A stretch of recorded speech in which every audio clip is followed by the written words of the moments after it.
Naghahanap ka ba ng lugar na mag-e-enjoy ang buong pamilya? Yung maraming spots na Instagrammable, malinis, fully air-conditioned, at safe. May magandang view kapag sumakay ka sa kanilang infinite train. Safe na safe kahit maglambitin ka pa sa bintana. Maraming amazing room na talagang ma-e-enjoy mo at feeling mo nasa space ka talaga. May nakakatuwang pool kung saan ay mag-e-enjoy ang buong pamilya. Ayan nga, hirap na hirap makaahon si Allison, kaya ako'y nag-swimming na rin. At dito lang yan sa Space and Time Cube na located sa ground floor ng S. Maison, Conrad, Manila. Kung marami kang mga dala-dala, huwag kang mag-alala kasi meron silang locker. Ang Space and Time Cube is an immersive art museum designed with the latest cutting-edge technology. They are open daily from 10 a.m. until 10 p.m. It's a beautiful place kung saan ay mag-e-enjoy talaga yung mga kids and kids at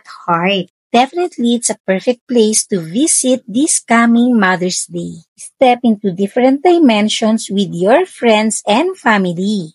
Highly recommended talaga ang place na ito. A must-visit destination in Metro Manila. Be amazed by holographic wonders.